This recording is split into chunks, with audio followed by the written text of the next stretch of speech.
Graça e paz do Senhor Jesus, amém?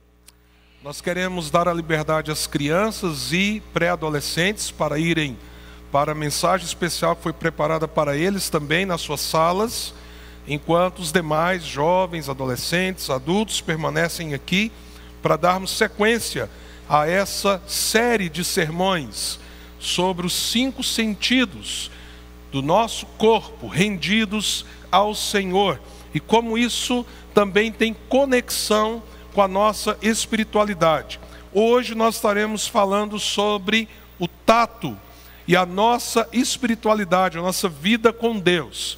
E esse sentido com o qual o Senhor nos criou, que nos possibilita perceber e nos relacionar com as coisas que estão ao nosso redor, ele tem a ver com a capacidade nossa de sentir o frio, o calor, de perceber as texturas, as densidades. Então, por exemplo, o vendedor de colchão usa muito tato para você fazer a escolha do seu colchão. Não, veja, olha aqui a espuma, olha como que o tecido é gostoso. Por quê? Porque o órgão que Deus criou você com a capacidade de te dar essas sensibilidades é a pele, que é o maior órgão do seu corpo.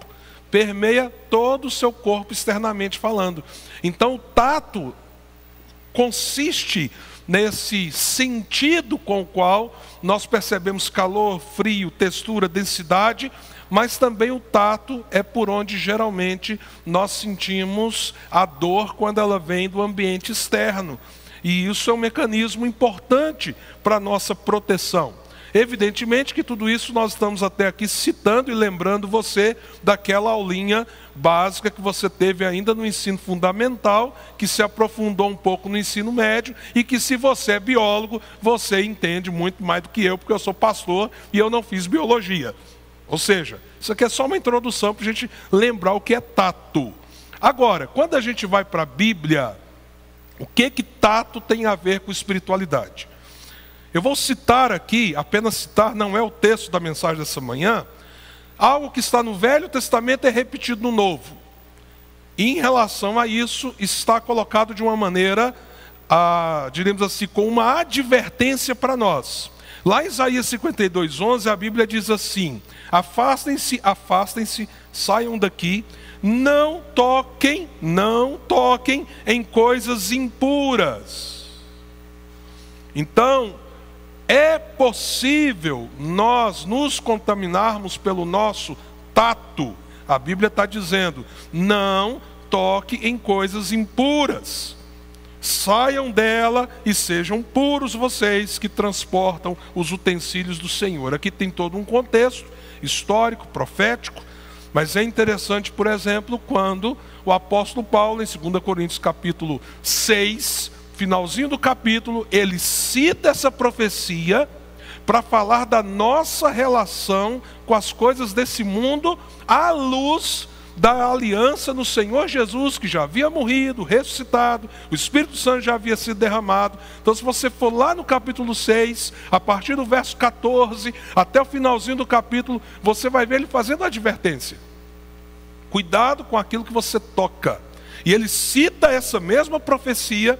E aí ele conclui assim, no verso 1 do capítulo 7. Amados, visto que temos essas promessas, porque ali inclusive diz para a gente não tocar no que é impuro, porque nós temos a promessa de que nós somos filhos de Deus. Aí ele diz: amados, visto que temos essas promessas, purifiquemos de tudo o que contamina o corpo e o espírito, aperfeiçoando a santidade no temor de Deus.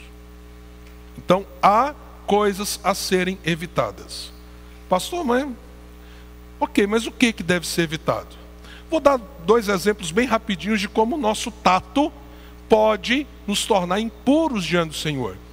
O primeiro exemplo é, inclusive, um que se repete tanto no Novo Testamento como no Velho, que é a idolatria.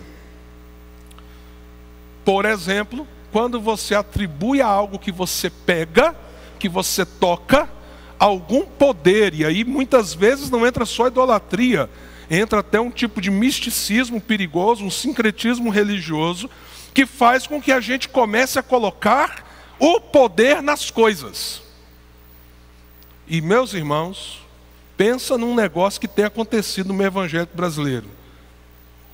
É a varinha de Moisés, o sal grosso do Mar Morto, o óleo das oliveiras do Getsêmani. E a gente começa a atribuir essas coisas que nós tocamos poderes espirituais. Eu estou falando por enquanto só do meio evangélico. Mas se você for, por exemplo, lá no Ciro de Belém, milhares e milhares de pessoas se esticando para tocar numa corda. E algumas caminham quilômetros daquela corda. E aquelas pessoas vão com tanta fé, com tanta confiança, que naquela corda há um poder de Deus, que elas choram, elas se derramam. E o que a Bíblia está dizendo? Cuidado com aquilo que se torna ídolo. Que porque você pega, você tem acesso ao toque, para você parece mais poderoso que qualquer outra coisa. Por isso que Deus falou para ele não fazer imagem de escultura. Deus falou, não faça imagem de escultura. Por quê? Porque nós, à medida que temos os sentidos que temos uma tendência ao fetiche, ao misticismo, a colocar poder no que não tem poder. E qual que é o grande problema disso? E aí nos tornamos impuros diante de Deus, porque Ele é o Deus poderoso, e Ele é Espírito. Então veja, esse é um exemplo, como que o tato pode nos levar à impureza diante de Deus. Vamos dar um outro exemplo aqui, também extremamente complexo nos nossos dias. Sexo é uma coisa boa, é bom, mas no lugar certo e nas condições certas, as quais Deus criou para que ele seja uma ponte. E sexo envolve muito tato, não só tato, mas envolve muito tato. Então pensa comigo, Deus salvou a irmãzinha, salvou você também, meu irmão. E Deus tem o corpo dela como o seu corpo consagrados a Ele. Mas a sua mãozinha parece não anda muito consagrada não, nem a mãozinha dela. O que que tem a ver? Tem a ver que vocês não têm uma aliança, vocês não têm permissão para tocar na intimidade do outro. E quando você faz isso, você está tornando impuro o que é puro, que deveria ser entregue onde? Num altar. Para que então, diante de Deus, vocês pudessem usufruir de algo que Deus fez. Então você, com o seu toque, você infringe um princípio, e o que é puro e o que é santificado se torna impuro aos olhos do Senhor. Pastor, e agora, se a gente já fez isso? Então, irmão, irmã, é arrepender, parar com isso e esperar a hora certa. E se consagrar de novo ao Senhor. É assim que a gente faz. Vamos entender então a seriedade do que é adultério? Mas foi toque, foi só prazer. Não, foi espiritual. Você trouxe impureza para dentro da sua relação, para a sua aliança feita diante de Deus. E o que você usou? Os seus sentidos. Entre eles, e de uma maneira muito específica, o toque. Entende por que a Bíblia correlaciona a sua capacidade de toque à pureza ou à impureza? E aí o texto diz que a gente tem que fazer o quê? Se santificar. Santificar o quê? O corpo e o espírito. O corpo e o espírito. O nosso corpo é templo do Espírito Santo. Então fica essa advertência introdutória nesse dia que nós estamos falando sobre tato. O tato tem um poder muito grande de nos conectar com coisas positivas, e nós vamos firmar mais a palavra pela manhã e pela noite, em aspectos em que o tato aponta para realidades espirituais que nos confortam, que nos estimulam, que nos encorajam. Mas não se esqueça dessa advertência introdutória nessa manhã. Aquilo que Deus pode usar para te lembrar de coisas tremendas espiritualmente, e até te dar experiências espirituais tremendas, preste atenção, é aquilo também que pode ser uma porta de entrada para uma vida que se afasta de Deus, que se torna impura aos olhos de Deus, porque você de repente não está entendendo que esse sentido precisa, como os demais, estar consagrado ao Senhor. Você veja um lugar que a gente toca o tempo inteiro, que eu já citei aqui em outros sentidos, o seu celular. Ele tem uma tela, que eu acho que ninguém aqui tem aquele tijolão mais, a não ser se você resolveu fazer um museu doméstico, né? Em que a gente tocava só no número. Não, agora a gente toca para entrar no banco, a gente toca para entrar no site, a gente toca para pagar conta, a gente toca para fazer um monte de coisa. Em que o seu dedo tem tocado na tela do seu celular? Por exemplo, esse é o modo que o seu tato está consagrado, ou ao contrário, ele está te levando à impureza. Então há uma aplicabilidade muito grande quando nós pensamos nos meios pelos quais a gente tem, diríamos assim, essas portas de entrada do mundo com a nossa realidade interior e a nossa vida com Deus. Mas nesta manhã, vamos focar o nosso olhar em Marcos capítulo 5, versos 21 a 43. O pessoal me disse o seguinte, que hoje vai ter almoço aqui na igreja. Não é? Posso ouvir um amém, irmãos? Ou seja, nós vamos usar para a glória do Senhor o nosso paladar. Não é verdade? E Deus vai ser glorificado, porque quer a gente coma ou beba, a gente deve fazer tudo para a glória de Deus. E com a comunhão dos irmãos, isso é uma bênção. Vamos fazer isso. Como domingo se almoça 14h, hoje eu posso pregar, ó, tranquilo.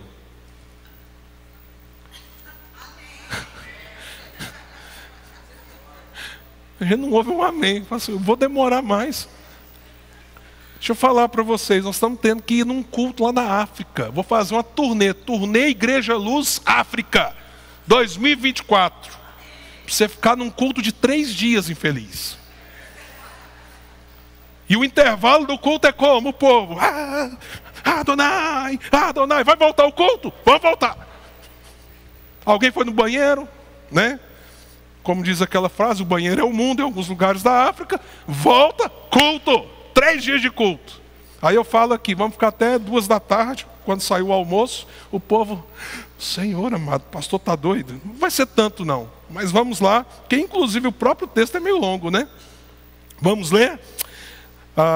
Marcos 5, 21 a 43.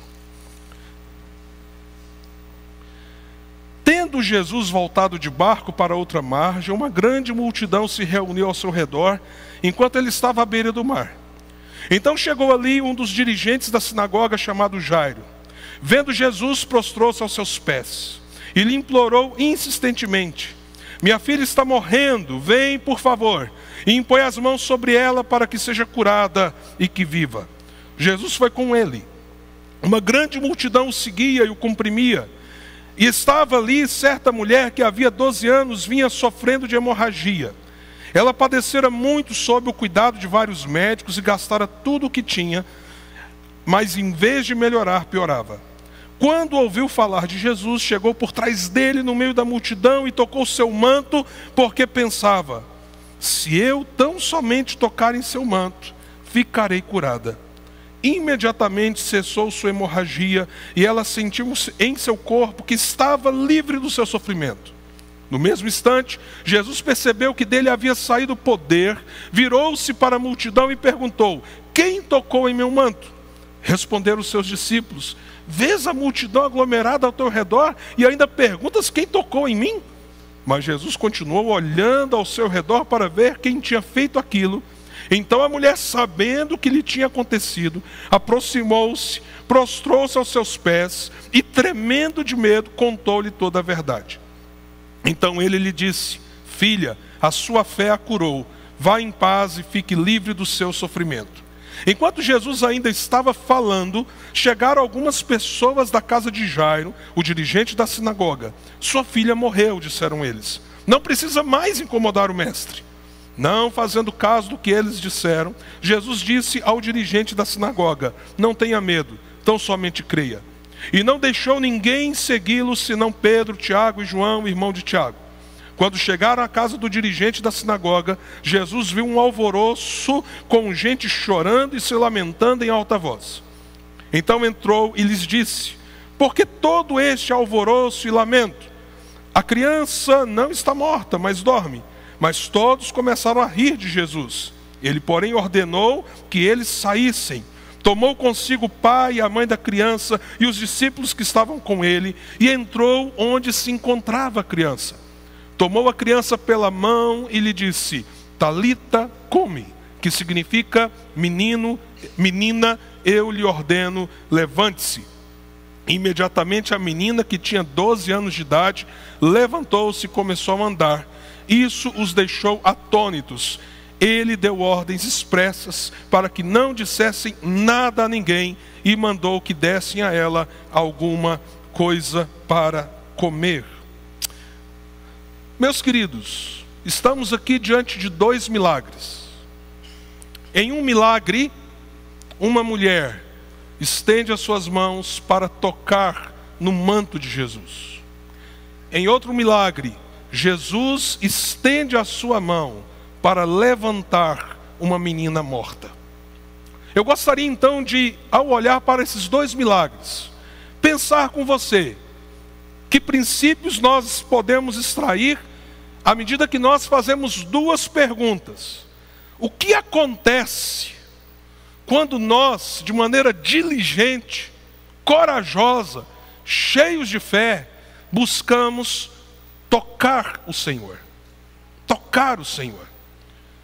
Nós sabemos que nesse texto houve uma situação física. Jesus estava ali, presencialmente. Inclusive no primeiro milagre, há uma multidão que lhe está tocando. Por quê? Porque ele está sendo comprimido pela multidão. Mas esta mulher toca Jesus de um modo diferente. E aqui nós vemos, inclusive, um poder espiritual e sobrenatural agindo na vida dela. Você não tem, nesta manhã, a possibilidade de tocar fisicamente em Jesus ou no manto de Jesus. E nem isso é necessário. Mas nós sabemos que o Senhor é alguém que se deixa tocar. E que nós podemos tocá-lo através da nossa espiritualidade, não tendo que necessariamente usar a camada da nossa pele para sentir que Ele de fato está recebendo o nosso toque intencional, em que nós lançamos sobre Ele as nossas angústias. Mas também, Jesus é alguém que toca, é alguém que estende a mão, é alguém que age na vida de pessoas. E quando Ele faz isso, o que isso produz? O que acontece? Jesus está assentado, inclusive com o seu corpo, o corpo da sua encarnação glorificado, à destra de Deus, onde Ele governa todas as coisas. Mas geração após geração, Jesus continua tocando gente. Não sendo necessário que o corpo físico dele chegue ao encontro do corpo do outro, porque o Espírito Santo de Deus produz o toque do Senhor na vida de pessoas. Isso está acontecendo agora em alguns lugares do mundo. Nós estamos aqui reunidos e não há dúvida de que Deus está alcançando gente e tocando vidas em muitos lugares. E a minha oração nessa noite é que, quem sabe, você não apenas busque tocar o Senhor, mas acima de tudo, que o Senhor toque você. Mas o que acontece? Quando nós olhamos para essa mulher, uma mulher aflita, sofrida, anos de sofrimento físico, sim, de um grande sofrimento físico. Ela tinha uma hemorragia contínua. E quando nós vamos para o original, e conforme todos os comentaristas dessa passagem que se repete nos 3 evangelhos sinóticos, Mateus, Marcos e Lucas, todos concordam que aquela hemorragia era de natureza ginecológica. Então havia um sofrimento contínuo numa época em que os recursos eram escassos, os tratamentos eram escassos, a maneira de tratar algo assim era extremamente limitada. Mas mais do que isso, havia um sofrimento espiritual e psicológico. Porque se você visitar as leis cerimoniais do Velho Testamento, você terá conhecimento de que o período da menstruação feminina era algo em que as famílias deveriam ter um cuidado cerimonial. Às vezes nós temos muita dificuldade de entender essas leis do Velho Testamento, porque essas leis do Velho Testamento, como lá em Levíticos, que a Bíblia fala, olha, não toque na mulher que estiver com seu fluxo menstrual. Não, no caso do marido, não tenha relações com a sua mulher durante seu fluxo menstrual, porque senão você vai se tornar impuro, o Senhor não vai aceitar. E aí a gente tem uma dificuldade enorme de entender essas leis, porque a gente se esquece que Deus deu essas leis para um povo que tinha ficado cativo mais de 400 anos no deserto, um povo que não tinha uma identidade própria. E o que Deus faz? Ele dá leis que envolvem um povo que está peregrinando no deserto e que depois vai se instalar na terra prometida, com as suas necessidades particulares de higiene, com as suas necessidades de identidade, para entender que eles eram povo de Deus, e com as suas necessidades morais. Então as leis do Senhor, elas têm aspectos morais, elas têm princípios eternos, inclusive dentro desses aspectos morais, mas ela também tem elementos cerimoniais, como processo pedagógico para o povo no Velho Testamento. E por exemplo, então, minha irmã, não fica preocupado quando você lê Levíticos, né? Nossa, eu tenho que avisar meu marido, né? Eu estou menstruada. Você avisa se você está com TPM, que geralmente é antes da menstruação. Avisa a gente, porque é difícil, nós somos bobos. De repente, fala assim, por que essa mulher está com raiva de mim? Aí você fica perguntando, o que eu fiz? Ela está tão nervosa, será que eu estou fedendo? O que está acontecendo? Tá, ajuda, essa parte ajuda. Mas no aspecto cerimonial, quando você lê, isso é sombra, isso é passado, isso teve um aspecto pedagógico para o povo daquela época. Agora imagine a situação dessa mulher. Ela tem uma menstruação contínua. Então, ela se sentia impura todo dia. E ela se sentia na obrigação de que as pessoas não poderiam tocar nela todo dia. Então você entende? Há aqui uma questão fisiológica e o sofrimento físico mesmo, mas há também um elemento cultural e um elemento espiritual. Mas ela resolve fazer o improvável. Ela ouviu falar de Jesus. Ora, ela ouviu falar de Jesus o quê? Que Jesus era um homem de Deus, que Jesus era um homem poderoso, que Jesus talvez fosse um grande profeta. Ela não iria atrás de Jesus se o relatório que ela tivesse de Jesus fosse negativo. Agora ela vai tocar justamente num homem santo, estando na condição que ela estava. Mas ela toma a decisão. E ela encara a multidão. Porque ela tem algo dentro do coração dela. Ah, se eu tocar nele, se eu tocar só no manto dele, eu não preciso nem tocar no corpo dele, se eu chegar no manto dele, eu vou ser curada. E apesar de todas as implicações, ela encara a multidão. Ela encara o peso cultural, social e espiritual dessa decisão. E ela, insistentemente, chega até o manto de Jesus. E o que acontece? O que acontece?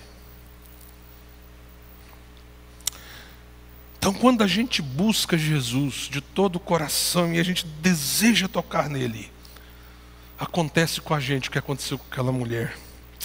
O nosso sofrimento é aliviado. O texto diz que aquela mulher estava há quanto tempo? 12 anos. Pastor, que coisa interessante. A mulher estava 12 anos, o quê? Sofrendo. E a menina estava com que idade? 12 anos. O que isso significa? Não sei. Uma coisa boa, né? Patrícia, vamos fazer um exegese. Por que tem 12 anos de sofrimento, 12 anos da menina? Será que tem um segredo aqui exegético, bíblico? Eu não sei. Eu só sei que ela estava sofrendo há 12 anos. Mas quando ela toca o manto de Jesus, com toda a fé que Jesus poderia curá-la, ela é curada. E o seu sofrimento é aliviado. Mas não apenas isso. Porque o texto diz então que Jesus percebeu que dele saiu o poder. Tem duas formas da gente imaginar essa reação de Jesus. Né? Tinha uma multidão comprimindo ele. Gente, imagina, né? Política passou, a gente de vez em quando vê os políticos assim, o pessoal chega, joga para cima, porque cara, todo mundo quer pegar, agarrar, não sei o quê. Jesus está ali sendo comprimido pela multidão. E aí Jesus diz assim: quem tocou em mim? Quem tocou no meu manto? Aí os discípulos: Senhor, quem tocou? O Senhor está sendo comprimido. Assim, eu senti de mim sair poder. Duas formas de você imaginar. Primeira, Jesus foi pego de surpresa. Jesus está lá, né, e assim, tentando sair da multidão. A mulher toca nele, no manto dele, não é? E aí sai poder de Jesus. E Jesus fica assim: quem? Quem tocou em mim? Ou Jesus está esperando que aquela mulher, que ele já sabia que tinha tocado nele, porque ele nunca é pego de surpresa, essa é a minha interpretação, ela manifestasse a sua fé. Porque ela não precisava apenas da cura física. Lembra que eu falei sobre as leis cerimoniais? Aquela mulher precisava de cura para a sua alma. Diz o texto então que Jesus diz: quem? E aquela mulher se ergue com medo. Então, sabendo o que tinha acontecido, aproximou-se. Olha só, ela estava de longe, conseguiu tocar no manto. Agora ela está ali pertinho de Jesus. E o que ela faz? Prostra-se. E aí o que o Senhor Jesus faz com ela? A humilha. Como você, com uma doença dessa, toca num homem santo como eu? Não. Então, quando nós diligentemente buscamos tocar no Senhor Jesus, nosso sofrimento é aliviado, mas nós também somos purificados diante dele. Sabe por quê? Porque nós podemos ser contaminados, mas nada contamina o Senhor. Ele é santo, santo, santo. Inclusive, Paulo escrevendo, ele diz: o primeiro Adão era um espírito vivo, o segundo Adão é um espírito vivificador. E eu poderia até dizer, parafraseando Paulo, sobre pureza, sobre santidade. O primeiro Adão, antes da queda, era um espírito santo, no sentido de ser um indivíduo cuja alma era santa, reta diante de Deus. O segundo Adão, que é Jesus, ele é mais do que apenas alguém santo. Ele é um santificador. Ele tem o poder de tornar puro aquilo que é impuro. Então, ele resgata a alma daquela mulher. E isso é o que acontece. E aí tem uma resposta quando a gente consegue tocar, que seja nas vestes do Senhor Jesus. Além de sermos aliviados do nosso sofrimento, de sermos purificados na presença dele, nossos joelhos se dobram, como nós vimos, e há aproximação. Aproximação. Isso tem que ser algo diligente em nós.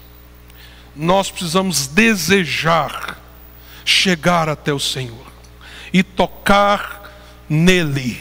Como eu disse, isso não se aplica do ponto de vista de uma necessidade física. Mas não pense que o seu próprio corpo e o seu próprio físico não serão impactados pela gloriosa bênção de tocar a presença do Senhor e estar diante dele. Isso é algo que nós devemos almejar e buscar de todo o nosso coração. Mas eu disse que eu ia responder duas perguntas. A primeira, o que acontece quando buscamos em fé, diligentemente o Senhor, e nós aprendemos isso com essa mulher. Mas aqui há um segundo milagre. E a segunda pergunta é, e o que acontece quando Jesus nos toca? Quando o movimento é o movimento dele em direção ao ser humano. Vamos voltar um pouquinho então, até antes do milagre desta mulher, do fluxo contínuo.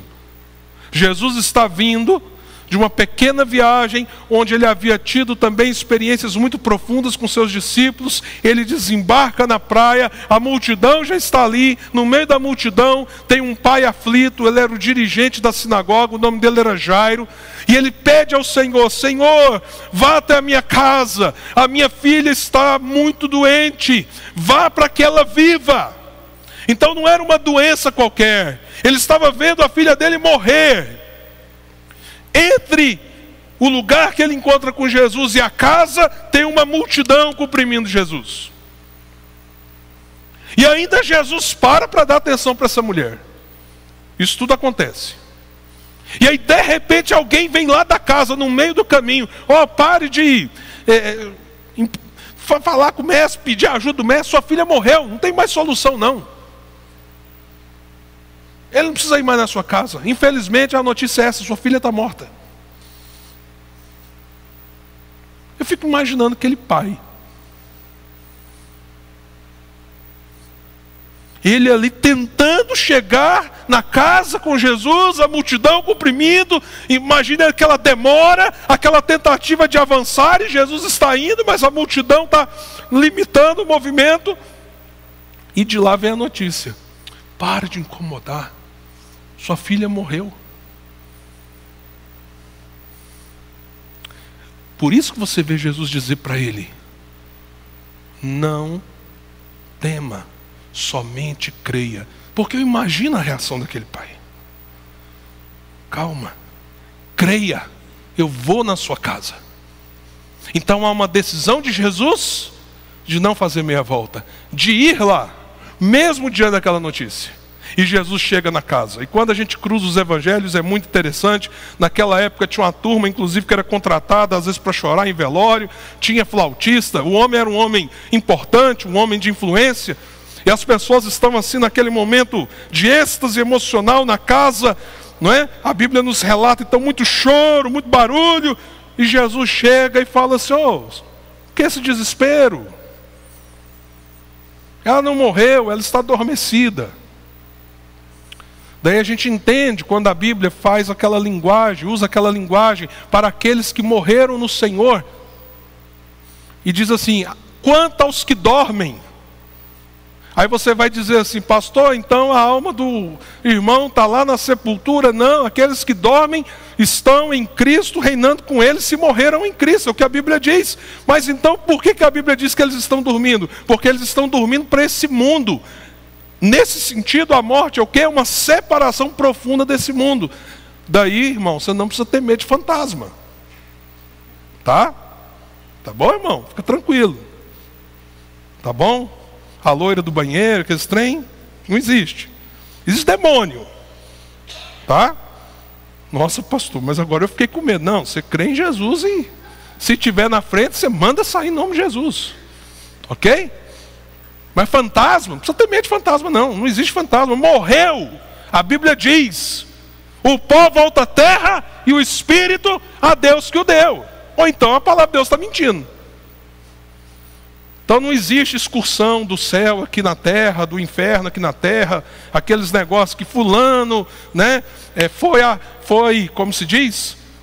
O povo chega a dizer assim, fulano, eu estou tentando lembrar o nome aqui, muito popular no meio evangélico, né? Ajuda aí, pessoal. Foi levado ao céu. Arrebatado. Lembrei. Fulano foi arrebatado. Aí o cara está lá. no chão. Por quê? Porque a alma dele foi para o céu. Aí o povo fala assim, fulano foi arrebatado para o inferno. Como que alguém é arrebatado para o inferno? Eu não entendo. Aí há pouco tempo, um desses profetas maravilhosos do inferno, que ele é do inferno. E aí o povo gosta dessas coisas, né? Diz que ele foi arrebatado para o inferno e viu lá a Xuxa. Aí eu penso, como que ele viu a Xuxa? A Xuxa está aqui, ela está viva. E aí de lá ele tirou uma série de conclusões para doutrinar a igreja. Ah, irmãos. Ah, irmãos. Quando nós vamos sair da infância da fé?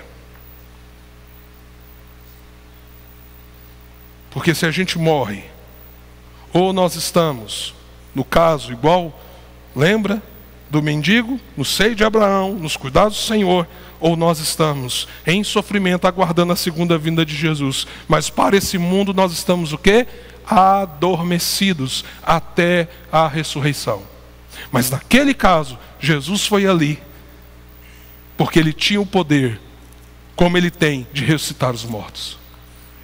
E ele chega até ali e diz, vocês estão chorando por quê? E ao entrar naquele quarto, estava ali a mãe, os discípulos que ele levou como testemunhas oculares deste milagre. Ele entra ali com a mãe, com Jairo, que é o pai. Ele encontra a menina ali deitada. E o texto diz então, de uma forma tremenda, que quando ele entrou com seus discípulos, tomou-a pela mão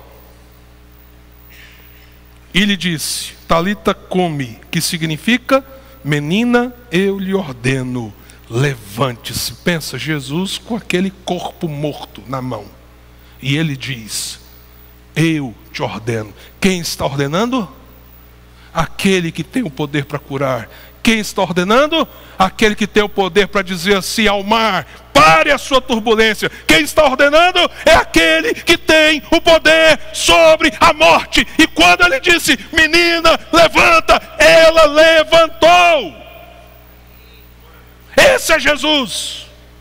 Então quando Jesus toca, a morte é derrotada pela vida. Essa é a história de todos aqueles que estão em Cristo. Como diz Efésios capítulo 2, nós estávamos mortos nos nossos delitos e pecados. Essa era a nossa condição espiritual. Mas quando o Senhor nos tocou, diz a Escritura, Ele nos deu vida quando estávamos mortos. E aí eu te pergunto, o que um morto faz por si mesmo? Como um morto pode ir até Jesus?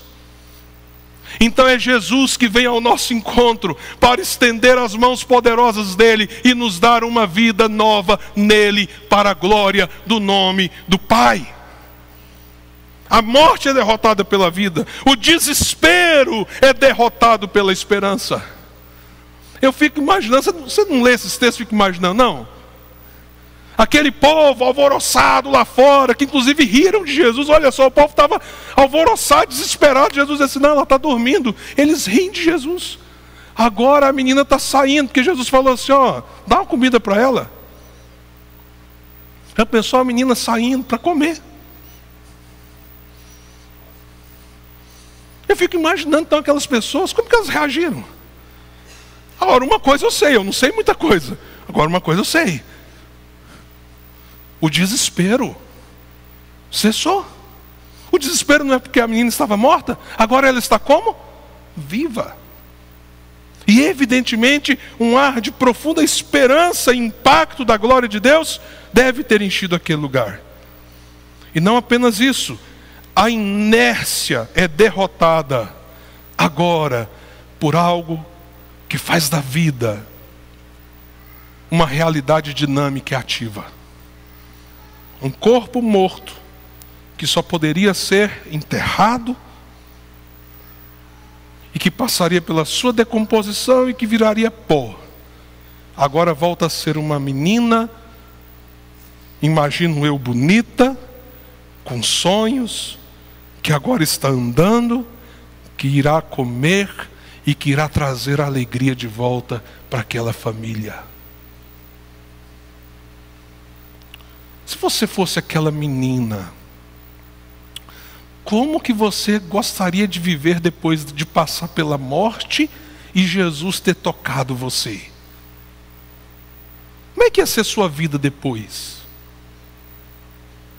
O que você gostaria de viver? Mas não foi isso que Jesus fez com você? Se você está em Cristo? Ele não pegou você em morte espiritual, te deu uma nova vida, e agora você tem relação com Deus e você tem propósito de existência? Como devemos viver?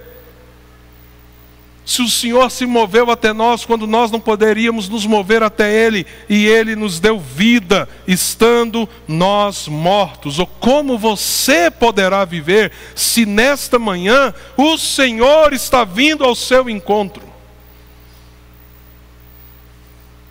E Ele está derramando vida sobre você, porque Ele está abrindo os seus olhos para você entender: eu estava morto espiritualmente por causa dos meus pecados, mas agora o Senhor está me tocando, eu estou recebendo a sua salvação, e Ele é meu Senhor e Salvador, e eu creio que Ele morreu na cruz por mim, e que Ele ressuscitou dos mortos, e que Ele um dia virá para me buscar. Se você tem os seus olhos abertos para isso, como você vai viver daqui para frente?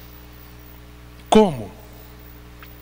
Quero fazer algumas aplicações finais. O nosso Senhor é santo. Santíssimo. Então nós só podemos chegar até Ele porque Ele nos purifica.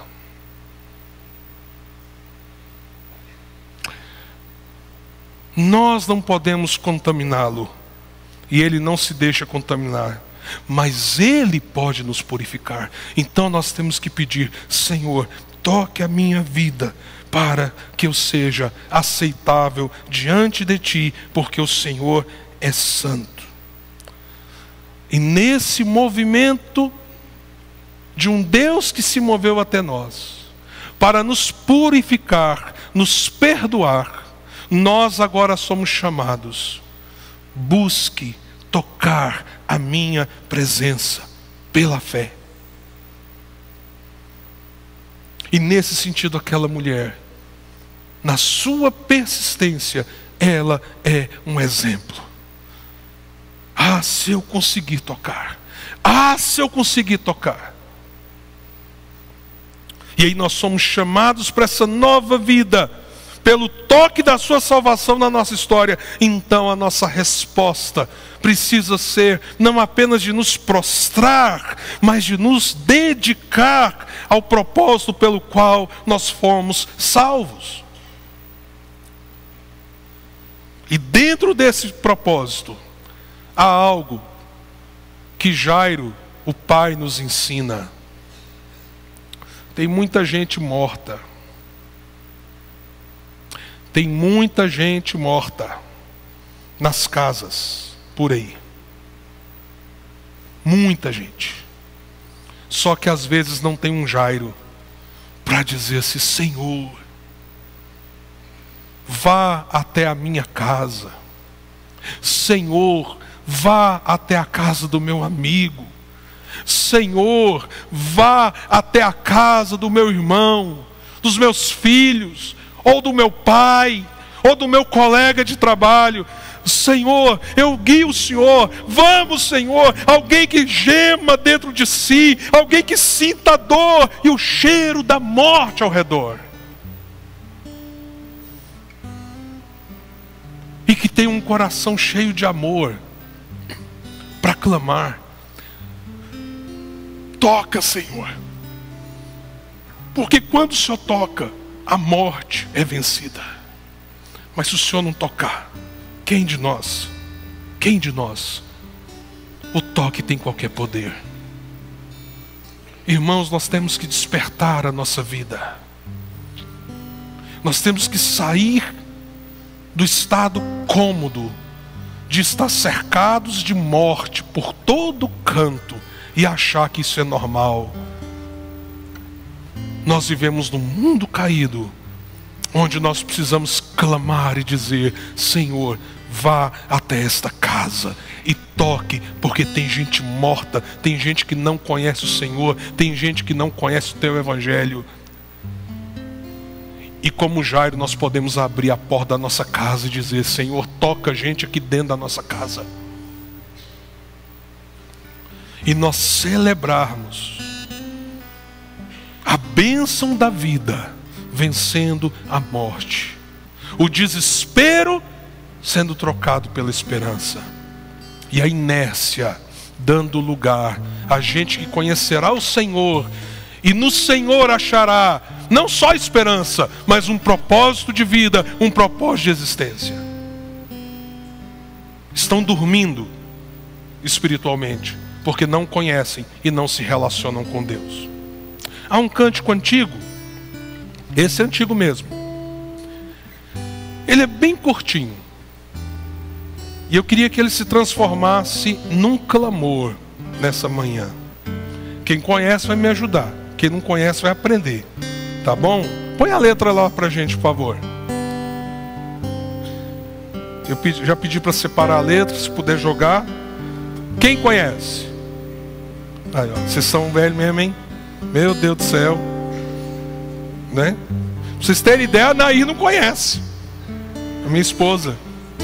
Pergunta se a Alice já ouviu um dia, né? Não, vocês não são velhos não, irmãos, desculpa, vocês são experientes na fé. Glória a Deus. Deus levantou vocês para me ajudar aqui hoje, não é? Vamos tentar cantar, mas eu queria que fosse um clamor, sendo que esse é o movimento que nós podemos fazer, mas há um outro movimento que só Deus pode fazer, que é Ele vir sobre aquele que está morto.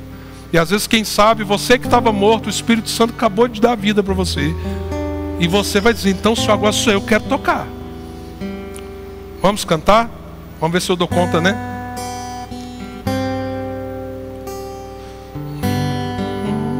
Não peguei o tom ainda, Davi, me ajuda aí. Vou tocar nas vestes de Jesus. Vamos lá então, gente? Hoje eu vou tocar nas vestes de Jesus.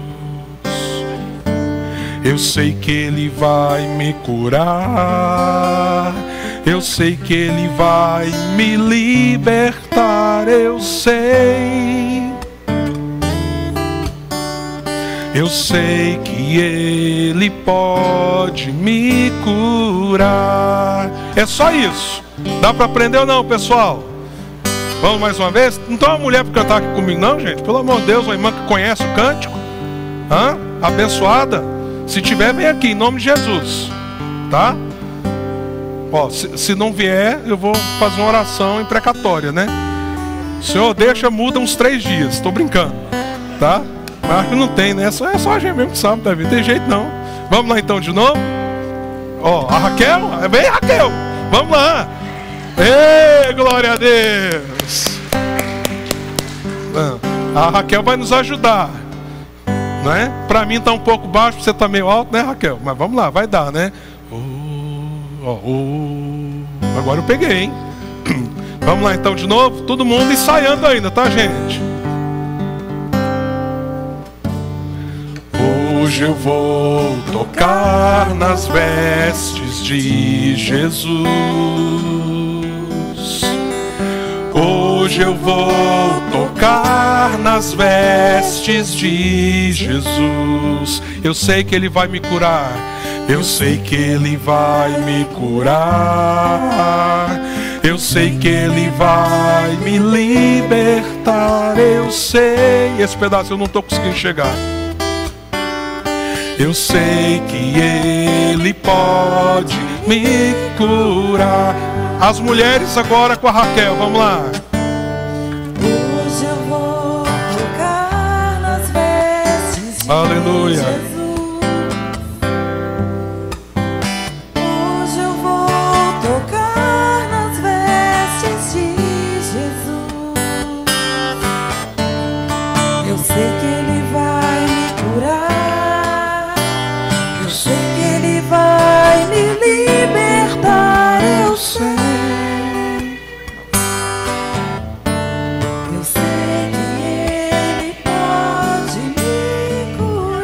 Nós vamos ficar em pé agora, todos nós vamos cantar, mas enquanto nós cantamos, você, meu querido, minha querida, que como aquela menina, você tem dormido para Deus, sua vida tem estado longe do Senhor, você vai vir aqui, nós vamos orar por você, para que o Senhor toque você como Ele já está tocando.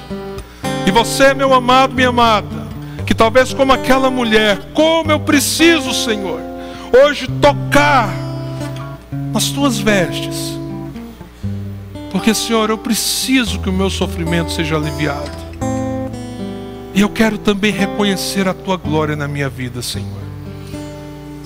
Enquanto a gente vai cantando, vem aqui que nós vamos orar, é um momento de intercessão diante do nosso Deus que aqui está. Aleluia. Vamos adorar novamente todos nós. Hoje eu vou tocar nas vestes de Jesus. Não tenha vergonha de vir até Ele. Hoje eu vou tocar nas vestes de Jesus. Declare com fé, eu sei que Ele vai me curar. Eu sei que Ele vai curar. Eu sei que Ele vai me libertar. Eu sei. Eu sei que Ele pode me curar. Nós vamos cantar uma última vez. Se você vier, venha. Hoje eu vou tocar nas vestes de Jesus. Hoje eu vou tocar nas vestes de Jesus. Eu sei que Ele vai me curar. Eu sei que Ele vai me libertar. Eu sei. Eu sei que Ele pode me curar. Senhor, nós colocamos a vida desses irmãos e irmãs. Ó Deus, se alguém nesta manhã está dizendo: Senhor, eu reconheço o Teu toque, que a Tua salvação venha sobre esta vida, Senhor. E aqueles que, como aquela mulher, desejam colocar diante de Ti as dores, o sofrimento, alguma luta específica, que o Senhor, ó Deus, possa derramar da Tua graça nesta manhã de uma forma tremenda. Sabemos, ó Deus, que não estamos aqui tocando e nem sendo tocados do ponto de vista fisiológico, mas Te louvamos, porque espiritualmente essa é uma realidade. Então, Senhor, toque o Teu povo, abençoe o Teu povo, estenda a Tua mão poderosa sobre o Teu povo. É a nossa oração nesta manhã, em nome de Jesus. Amém.